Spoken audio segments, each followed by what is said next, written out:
Today, we're grilling a Tomahawk Ribeye steak. And I'm going to show you a foolproof method to get your steak exactly the way you like it every single time. So stay tuned because this recipe is up next. So here I purchased almost a 3.5 pound Tomahawk Ribeye steak. Easily feeds up to 4 people. And while you're considering that price, just look how beautiful she is. Practically 3 inches thick. And we're going to need a rub. So here I've got some dried rosemary, but it's too hard in this steak, so we're going to crush and grind it up. Here I've got some kosher salt and black pepper. I'm going to add that rosemary right to it and just stir it all together. Now we just need to spread a good even layer of this right across the top of that steak. I like to give it a good firm press, make sure it's not going to fall off when I flip it over, and season the other side. Now you don't have to use this seasoning or this rub, you can use whatever you want, but just make sure that you get all sides of your steak. Again, be sure to press it in firmly, seasoning both sides of the sides. Then you can just pick it up by the bone and dab up whatever's fallen off on the sides on the tip. And that is our fully seasoned steak. All we got to do now is let it rest for a good hour to get to room temperature. And just before it does, you want to preheat your grill. I've got every burner on over medium-high heat, and I hit about 450 degrees Fahrenheit before I lay my steak down. Immediately trap that heat in there by dropping the lid, and following our 5-minute rule, for the next 20 minutes, every 5 minutes, we're going to rotate this steak. 45 degrees the first time to get both grill marks on the first side, then close the lid. This is a good time to add some butter to a small pot along with some garlic. We're going to open up this next 5 minutes here and throw this on the back of the grill, then flip our steak. Now if you don't have that perfect diamond plate look to your grill marks, don't worry, I'll show you how to fix that later. Just get that lid closed again and go another 5 minutes. Then rotate that 45 degrees again. See here?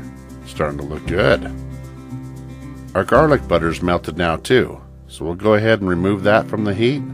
Go ahead and drop the lid while we wait our last 5 minutes on this steak. Now back up. You can see at this point we're pretty much done with our sear. See the bottom here? Perfect grill marks. Now this is how you fix the top. The internal temperature isn't there yet, so you can go ahead and flip it back over on the side you need to get the grill marks on. We're going to probe it here, right in the middle, lid down, and you can see our internal temperature here on the left is 97 degrees Fahrenheit. So a few more minutes on that grill to fix the grill marks isn't going to hurt it one bit. As you can see, we've achieved that. No problem. Now let's go inside and get it wrapped. I've got 2 layers of aluminum foil here. We're just going to set that steak right down in the center of it. And before I get it wrapped, we're going to take that garlic butter, half of it anyway, right over the top here, and then flip it over and do the same thing on the other side. If you've ever seen my pan-fried ribeye, you know I like to baste my ribeye steaks with garlic butter. So I'll just use a spoon and spread this out here and get the same flavored effect. But instead of going in the oven, we're going to wrap it here with this aluminum foil, the old smoking trick, and we're going to take it back to the grill. Cook it slow and low over indirect heat. And the way we're going to do that, I'm going to kill 2 burners and run the front one that goes up the side here, leaving this back right corner open for indirect heat. We're going to probe it so we can keep an eye on that internal temperature. Now this is how it works for everybody, whether you like your steak rare or well done. All you have to do is monitor your temperature with a thermometer. I'm going to set mine for 125, medium rare. I'm sitting at 106. My grill with the lid down is 275 degrees inside there, Fahrenheit. I lift the lid again just to flip over my steak when I'm halfway to my goal. I was at 106, I'm going for 125, so at 115 I give it a flip. For me, it only takes a total of 30 minutes wrapped to reach that 125 degrees Fahrenheit. Total cook time was just under an hour. And as you can see, as we unwrap here, we still got that garlic spread all over that top. And on the other side, just melted down perfectly. And you better believe this thing's going to be tender and juicy. But we don't want it to spill all out when we carve into it. So we're going to set it on a plate and let it rest for about 15 to 20 minutes before we cut into it. And looking at it from every angle under the light here, you can see how well it cooked. Slow and low, folks, is the way to go. But let's go ahead and start carving it up. Lift the bone up here, and we'll remove that here with the blade. We'll show you some pink.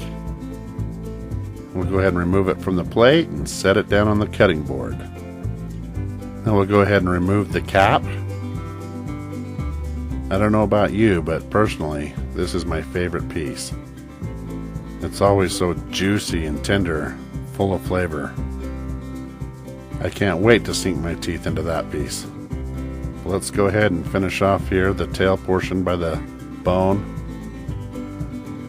It's a good piece. Now for the actual rib eye. If you look at the texture here, you can see which way the grain's going. To get your most tender bite, you want to cut against it, right? This is the end we probed, as you can see that hole there. And it's starting to look pretty dang good. For my personal tastes, anyhow. Again, if you like it more well done, just cook it longer. For me, this is perfect. And just take a look at the center of this eye. Any prime rib lover would be thrilled to have this. Now, for my favorite piece. There's the end. Let's go ahead and cut it down to the middle. Look how juicy and tender. And let's go ahead and cut this last piece in half just for fun. If you like this video, be sure to give me a thumbs up and subscribe to my channel. And there you have it, a tomahawk ribeye steak right here in the Poor Man's Gourmet Kitchen. Thank you for watching, and be sure to stop by PoorMansGourmetKitchen.com for more recipes and exact ingredients.